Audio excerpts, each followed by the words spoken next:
F-16 விமானங்களை Russia கூடிய சீக்கிரத்தில் உக்ரைனோட விமானப்படையிலிருந்து அதோட எண்ணிக்கைகளை குறைப்பாங்கன்னு இப்போ ஒரு புது தகவலானது வெளியில் வந்திருக்கு.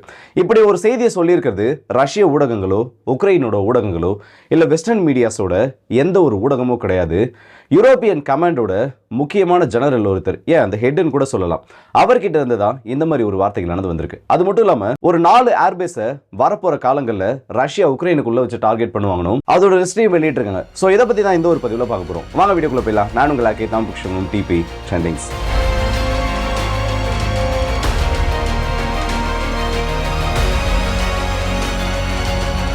ஆர்மி ஜெனரல் கிறிஸ்டோபர் ஜியோலி, இவர் யாருன்னு பார்த்தோன்னா யூரோப்பியன் கமாண்ட், யூகம்னு சொல்லுவாங்கல்ல, நாட்டோவோட இல்லை அமெரிக்காவோட கண்ட்ரோல் இருக்கக்கூடிய அந்த ஒரு பகுதி, அதோட டிபார்ட்மெண்ட் ஹெட்னு சொல்லலாம். இவர் சமீபத்தில் ஒரு விஷயத்த சொல்லியிருக்காரு.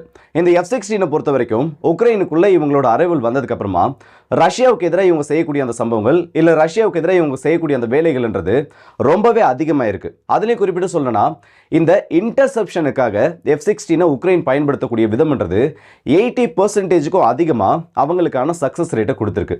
இதில் F-16 உக்ரைன் எப்படி பயன்படுத்த ஆரம்பிச்சிருக்காங்கன்னா, பொதுவாக இந்த விமானங்கள் எல்லாருமே அஃபென்சிவ் ஆப்ரேஷனுக்காகவும் க்ளோஸ் ஏர் சப்போர்ட்டுக்காக தான் பயன்படுத்தும்.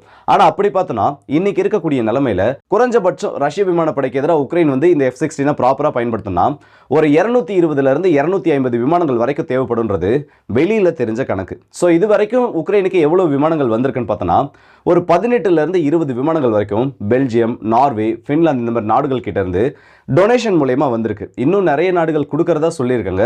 ஸோ இந்த யுத்தம் இப்போ நடக்கிற மாதிரியே நடந்துட்டு இருந்துச்சுன்னா ஒரு 2 வருஷத்துக்குள்ள ஒரு 90 இருந்து 95 விமானங்கள் இந்த உக்ரைனோட விமானப்படைக்கு தானமாக கொடுக்கப்படும், டொனேட் பண்ணப்படும்ன்றது ஓப்பன் சோர்ஸ் இன்டெலிஜென்ஸ்ல இப்போ வரைக்கும் வந்திருக்கக்கூடிய ஒரு தகவலா இருக்கு. ஸோ இந்த மாதிரி கம்மியான விமானங்களை உக்ரைன் வச்சிருக்கப்போ அதை எஃபெக்டிவா ரஷ்யாவோட விமானப்படைக்கு எதிராக அவங்களால செயல்படுத்த முடியாது. காரணம், ரஷ்யாவை பொறுத்த வரைக்கும் உக்ரைனை விட பல மடங்கு பெரிய ஒரு விமானப்படையை கொண்ட நாடு. மற்ற நாடுகள் கூட கம்பேர் பண்ணுறப்போ ரஷ்யாவோட விமானப்படையை நம்ம கம்பேர் பண்ணுறது இந்த இடத்துல ஒரு நல்ல ஒரு போட்டியாக இருக்கும். ஆனால் உக்ரைன் கிட்ட இப்போ இருக்கக்கூடிய நிலைமையை வச்சு இல்லை இந்த யுத்தத்துக்கு முன்னாடி இருக்கக்கூடிய விமானப்படையை கம்பேர் பண்ணாலும் 10ல் 1 மடங்கு கூட உக்ரைனோட கம்ப்ளீட் ஏர்ஃபோர்ஸால ரஷ்யாவோட விமானப்படை கிட்ட நெருங்க முடியாது. ஸோ அப்படி இருக்கப்போ இந்த போரில் ஏற்பட்ட இழப்புகள், இதுக்கப்புறம் ரஷ்யாவோட தாக்குதல்களுக்கு எதிரான விமானங்கள்னு சொல்லிட்டு உக்ரைனோட விமானப்படை இன்னும் நலிவடைஞ்சிட்டு வந்தது. அதுலேயும் 2 இருந்து 3 F-16 வரைக்கும் இப்போ டொனேட் பண்ணப்பட்டதில் இழந்திருக்கலான்ற அந்த ஒரு செய்தி வெளியில் வந்துச்சு. ஸோ இந்த F-16 பொறுத்த வரைக்கும் இப்போ உக்ரைன் எப்படியெல்லாம் ரஷ்யாவுக்கு எதிராக பயன்படுத்தியிருக்காங்கன்னா 100% அது அஃபென்சிவ் ஆப்ரேஷனுக்காக பயன்படுத்தல. சில தடவை அதுக்கான முயற்சிகளை ஏற்படுத்தியிருந்தாலும் 2 விமானங்கள் இந்த ஒரு முயற்சியை உக்ரைன் பண்ணப்பவே ரஷ்யாவோட ஏர் டிஃபென்ஸ் சிஸ்டம்னாலையும் ரஷ்யாவோட Su-57 ஒரு விமானம் சுட்டு வீழ்த்தப்பட்டதாகவும் இது வரைக்கும் ஒரு தியரியானது வந்திருக்கு. ஸோ சக்ஸஸ்ஃபுல்லாக இது இவங்க எப்படியெல்லாம் இன்டர்செப்ஷனுக்காக யூஸ் பண்ணிட்டு இருக்காங்கன்னு பார்த்தோன்னா, உக்ரைனுக்கு எதிராக ரஷ்யா ஏவுவாங்கல்ல இந்த KH சீரிஸில் இருக்கக்கூடிய ஏவுகணைகள், ஷாஹித் ட்ரோன்ஸ், இதெல்லாம் உக்ரைனுக்குள்ள ரஷ்யா ஒரு ஏர் ரைடாக அனுப்புறப்போ அதுக்கு எதிரான பணிகளில் இதை ஈடுபடுத்திட்டு இருக்காங்க. அதில் இதில் இருக்கக்கூடிய M சீரிஸ் வால்கன் கன்ன்றது இந்த ட்ரோன்ஸ்க்கு எதிரான அதிகமான இன்டர்செப்ஷனை ஏற்படுத்தியிருக்கு. க்ரூஸ் மிசைல்ஸோட அந்த இடைமறிப்பை பொறுத்த வரைக்கும் 80% சக்சஸ் ரேஷியோன்றதை இந்த உக்ரைனோட F-16 விமானங்கள் ரஷ்யாவோட ஏவுகணைகளுக்கு எதிராக பயன்படுத்திட்டு இருக்கு. இவங்களால ஏன் இதை தாண்டி பயன்படுத்த முடியல, இல்லை உக்ரைனால ஏன் இதை எஃபெக்டிவாக பயன்படுத்த முடியலன்னு பார்த்தோன்னா, இந்த F-16 பொறுத்த வரைக்கும் பல லிமிடேஷன்ஸ் இருக்கு. அந்த விமானத்தில் எந்த ஒரு லிமிடேஷன்ஸும் கிடையாது. ஆனால் உக்ரைனுக்கு கொடுத்திருக்கக்கூடிய அந்த வேரியன்ட் இல்லை உக்ரைனுக்கு கொடுத்திருக்கக்கூடிய அந்த ஸ்பெசிஃபைடு மாடல்ன்றதுல பல்வேறு இஷ்யூக்கள் நடந்திருக்கு. 1970களில் இருந்து இந்த F-16 விமானங்களில் உலகத்தில் இருக்கக்கூடிய பல நாடுகள் அமெரிக்கா உற்பத்தி பண்ணதிலிருந்து இப்போ வரைக்கும் பார்த்தோன்னா one of the most successful plane, இது வரைக்கும் அமெரிக்கா வித்ததுலேயே ரொம்ப சக்ஸஸ்ஃபுல் பிளேன்ன்ற ஒரு பேரை இந்த F-16 பெற்றிருக்கு. ஆனால் இதில் பல வேரியன்ட் இருக்கு. A, B, C, D, E, F, இப்போ லேட்டஸ்ட் வேரியன்ட் வைப்பர் வரைக்கும். ஆனால் இதில் உக்ரைனுக்கு கொடுத்துருக்கிறது பார்த்தோன்னா லேட்டஸ்ட் வேரியன்ட் எதையுமே கொடுக்கல. ப்ரீவியஸ் ஜெனரேஷன் முதல்ல வந்துச்சுல்ல, அந்த ஜெனரேஷனில் இருக்கக்கூடிய A and B சீரியஸ் விமானங்களில் மட்டும்தான் இப்போ வரைக்கும் கொடுத்துருக்காங்க. இதில் இருக்கக்கூடிய ரேடாரை பார்த்தோன்னா ஒரு விமானன்றது பொறுத்த வரைக்கும் அதோட இன்ஜின் எந்த அளவுக்கு முக்கியமோ அதோட த்ரஸ்ட்டை கொடுக்கறதுக்கு அதை விட பல மடங்கு முக்கியம் அதோட டார்கெட்ஸ் அது ஃபைண்ட் பண்ணுறதுக்காக யூஸ் பண்ணக்கூடிய அந்த ஒரு ரேடார். இப்போ கரண்ட்டாக ஆக்டிவாக இருக்கிறதுல ரொம்ப பவர்ஃபுல்லான ரேடார் சொல்லணும், நம்ம AESA ரேடார் சொல்லுவோம். இப்போ உக்ரைனுக்கு வந்திருக்கக்கூடிய விமானங்களில் பெரும்பான்மையான விமானங்களில் AESA ரேடார்ன்றது கிடையாது. இதுக்கு பதிலாக APG, அந்த ANAPGன்னு சொல்லுவாங்க, அந்த சீரியஸில் இருக்கக்கூடிய 66th டிவிஷன் ரேடார் மட்டும்தான் இப்போ இதில் பயன்படுத்தப்பட்டு இருக்கு. அதுவும் இதை MSA ரேடார்னு சொல்லுவாங்க, mechanically scanned array radar, electronically scanned array radar கிடையாது. இது ரொம்ப ரொம்ப வீக்கான ரேடார் இப்போ இருக்கக்கூடிய கரண்ட் ஜென்ரேஷனோட கம்பேர் பண்ணுறப்போ. இது என்ன சிம்பிளாக சொல்லணும்னா, இன்னைக்கு F-16 latest variant E block F block விட்டுட்டு மற்ற ஜென்ரேஷன் எடுத்தனா கூட அதனால மல்டி டைமென்ஷனில் அதனால டார்கெட்டை தேட முடியும், அதோட டார்கெட்ஸ் அதனால ஃபைன் பண்ண முடியும்னா இதனால சிங்கிள் டைமென்ஷனில் மட்டும்தான் ஒரே ஒரு நேர்கோட்டில் இருக்கக்கூடிய டார்கெட்ஸை மட்டும்தான் இதனால ஃபைன் பண்ண முடியும். அது மட்டும் இல்லாமல் இதை விட பெரிய பேக்ட்ராப் என்ன தெரியுமா ஏற்பட்டிருக்கு, இந்த லிங்க் 16 இருக்குல்ல, டேட்டா லிங்க், அதை கட் பண்ணிட்டு தான் இந்த விமானங்களை உக்ரைனுக்கு அமெரிக்கா கொடுத்துருக்காங்க. இது எந்த அளவுக்கு ஒரு பெரிய பாதிப்பை உக்ரைனுக்கு ஏற்படுத்தினா, உக்ரைனால எந்த ஒரு லாங் ரேஞ்ச் ஏரியல் டார்கெட்ஸையும் அவங்க கிட்ட இருக்கக்கூடிய long range air to air மிசைலை வச்சு நியூட்ரலைஸ் பண்ண முடியாது. இப்போ ப்ராக்டிக்கலாக ஒரு சினாரியோ சொல்கிறேன்னு வைங்க, ஒரு 180 கிலோமீட்டர் தொலைவில் இல்லை ஒரு 200 கிலோமீட்டர் தொலைவில் அந்த அளவுக்கு மிசைல்ஸ் உக்ரைன் கிட்ட இருக்குன்னு ஒரு சினாரியோ வச்சுக்கோங்க. அந்த இடத்துல ரஷ்யாவோட பாம்பர் ஏர்கிராஃப்ட் ஏதாச்சும் ஒன்று வருது, இல்லை ரஷ்யாவோட ஏவாக்ஸ் விமானம் A50 ஏவாக்ஸ் மாதிரி ஏதாச்சும் ஒரு விமானம் வருதுன்னு வைங்க. அதை இப்போ உக்ரைன் நினைச்சாலும் அவங்களால நியூட்ரலைஸ் பண்ண முடியாது. ஏன்னா அதுக்கு தேவையான அந்த டேட்டா லிங்க்ன்றது உக்ரைன் கிட்ட இப்போ கரண்டாக இருக்கக்கூடிய அந்த எந்த ஒரு F-16 விமானத்திலையும் கிடையாது. ஸோ இந்த மாதிரி ஏகப்பட்ட சிக்கல்கள் இந்த F-16 கொடுத்தாலும் சைக்காலஜிக்கலாக ஒரு பக்கம் பார்த்தோன்னா ரஷ்யா அவங்களோட ஏர்பேசஸ் எல்லாத்தையும் அடிக்கிறாங்க, இன்னொரு பக்கம் பார்த்தோன்னா அமெரிக்கா இல்லை அமெரிக்காவோட அலைஸ் கொடுத்துருக்கக்கூடிய இந்த விமானங்களில் இவ்வளோ பிரச்சனை இருக்குது. இது எல்லாமே சைக்காலஜிக்கலாக ஒரு இம்பாக்டை உக்ரைனோட வீரர்கள் மேலேயும் இந்த F-16 பைலட்ஸ் மேலேயும் ஏற்படுத்துது. ஆனால் ஃப்ராங்காக ஒரு விஷயத்த சொல்கிறேன், இந்த அளவுக்கு லிமிடேஷன்ஸ் இருந்தாலும் அதிகமாக என்னென்ன விதத்துலலாம் உக்ரைன் அதை பயன்படுத்த முடியுமோ, இல்லை என்னென்ன விதத்துலலாம் ரஷ்யாவுக்கு எதிராக இந்த F-16 உங்களால் டிஃபென்ஸ் ரோலில் பயன்படுத்த முடியுமோ அது எல்லாத்துலையும் இப்போ வரைக்கும் பயன்படுத்திட்டு அதில் வெற்றியும் அடைஞ்சிட்டு இருக்காங்க. இந்த 80% சக்ஸஸ் ரேஷியோன்றது என்னப்பா 20% கம்மியாக இருக்குன்றது உங்களுக்கு தெரியலாம்.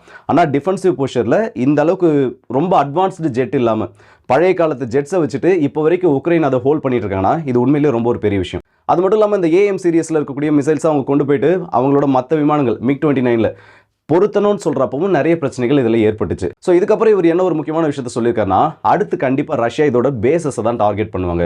உக்ரைனை பொறுத்த வரைக்கும் இதை நிறைய பேசஸ்லேருந்து இப்போ ஆக்டிவேட் பண்ணிட்டு இருக்கதா சொல்லியிருக்காங்க.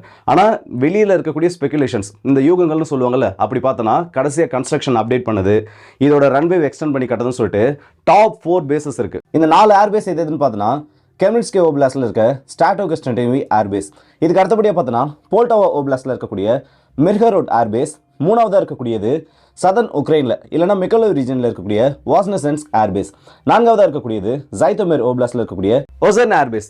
இந்த 4 பேசஸ்லையும் அடுத்தது ரஷ்யா அவங்களோட தாக்குதலில் தொடங்குவாங்க.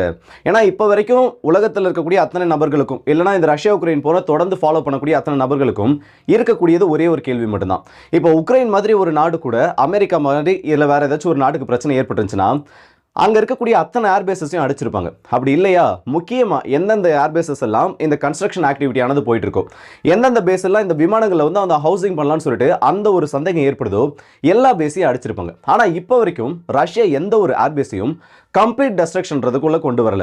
சில இடங்களில் அவங்களோட இஸ்காந்தர் ஏவுகணைகளை வச்சு அவங்க அடித்தாலும் அதுலேருந்து ஒரு 30 நாள் இல்லை 2 மாதம் அந்த மாதிரி டெம்பரரியாக அந்த ஏர்பேஸில் இருக்கக்கூடிய ஏர் ஆக்டிவிட்டி ஸ்டாப் பண்ணப்படுதே தவிர இன்னும் முழுசாக அது அழிக்கப்படலை. ஸோ இந்த இடத்துல கேள்விகள் எப்படி வருதுன்னா, உண்மையிலேயே ரஷ்யாவோட நோக்கம் இந்த இடத்துல என்ன தான் இருக்குது? ஏன்னா உக்ரைனில் இருக்கிறது ரொம்ப ரொம்ப ரொம்ப பெரிய ஏர்பேசஸ் எல்லாம் கிடையாது. ஒரு 18 ஏர்பேசஸ் ஆனது இருக்குது. அதில் 12 முக்கியமான மெயின் ஏர்பேசஸ், ஏர்ஃபீல்டு தவிர்த்து சொல்கிறேன். ஏன்னா ஏர்பேஸ்ன்றது வேறு, ஏர்ஃபீல்டுன்றது வேறு. ஸோ அப்படி இருக்கப்போ ஏன் இந்த இடத்துல ரஷ்யா இதெல்லாம் அடிக்காமல் இருக்காங்க? ஏன்னா கம்ப்ளீட்டாக இந்த 18 பேசஸையும் அடிச்சிட்டாங்கன்னா உக்ரைனோட F-16 மட்டும் இல்லை, எந்த ஒரு விமானத்தாலையும் அந்த இடத்துல டேக் ஆஃப் ஆக முடியாது. ஸோ இந்த கேள்விகள் எல்லாருக்கும் பொது வெளியிலையும் இருக்குது. இதே கேள்வி நான் உங்ககிட்டயும் கேட்குறேன். இன்கேஸ் அதுக்கான பதில் உங்களுக்கு தெரிஞ்சுன்னா அதை கமெண்ட் செக்ஷன்லையும் சேர்த்து சொல்லுங்கள். ஸோ இந்த அடுத்து வரப்போகிற சில நாட்களில் இந்த 4 பேஸ்களும் திரும்பவும் லைம் லைட்டுக்கு வரலாம். அதுக்கு மெயினான காரணம் ரஷ்யா இதை டார்கெட் பண்ணது மட்டும் கிடையாது. இப்போ டார்கெட் பண்ணுறாங்கன்னா அதுக்கு ஏதாச்சும் ஒரு ட்ரிகர் பாயிண்டானது இருக்கும். அப்படி இப்போ உக்ரைன் என்ன பண்ண ஆரம்பிச்சிருக்காங்கன்னா, ரொம்ப டீப் ஸ்ட்ரைக் பண்ணுறதுக்காக அவங்களோட F-16 ஃப்ளீட்டை அவங்க கிட்ட இருக்கக்கூடிய லிமிடெட் ரிசோர்ஸஸை வச்சு இப்போ அடுத்த கட்டமான திட்டங்களை தொடங்க ஆரம்பிச்சிருக்காங்க. மெயினாக சொல்லணும்னா ஃப்ரண்ட் லைனை தாண்டி ரஷ்யாவோட லாஜிஸ்டிக் சப்ளைஸை அடிக்கிறதுக்காக இந்த F-16 படையை அவங்க தயார் பண்ணிட்டு இருக்கிறதாவும் அந்த செய்தி குறிப்பில் அவர் சொல்லியிருக்காரு. ஸோ இப்போ இதை எப்படி ரஷ்யா கவுண்டர் பண்ணுவாங்கன்னா, S-400 மேபி ரஷ்யா ஆக்டிவேட் பண்ணலாம் இந்த இடத்துல F-16க்கு எதிராக. இன்கேஸ் இந்த F-16க்கு எதிராக S-400 வந்து ஆக்டிவேட் பண்ணப்படுச்சுன்னா ரொம்ப லோ ஆல்டிடியூட்ல இந்த டெரன் ஹேக்கிங் சொல்லுவாங்களா, க்ரூஸ் மிசைல் பறந்து போகுது, அதே மாதிரி ஒரு மெக்கானிசம்ல தான் இந்த F-16 ஆனது பறக்க வேண்டிய ஒரு நிர்பந்தம் ஏற்படும். அப்படி பறக்கிறப்பவும் இது இந்த அவுட் ஆஃப் டார்கெட் ஜோனுக்குள்ள இருக்காது. ஏன்னா ஒரு 60 to 70 கிலோமீட்டர் தொலைவுகளுக்காவது பக்கத்தில் போனதான் இவங்களோட அந்த GBU சீரியஸ்ல இருக்கக்கூடிய பாம்ஸையும் சரி இல்ல ஜேடம் எக்ஸ்டெண்டட் ரேஞ்ச் இது எல்லாத்தையுமே உக்ரைனால ஃபயர் பண்ண முடியும்.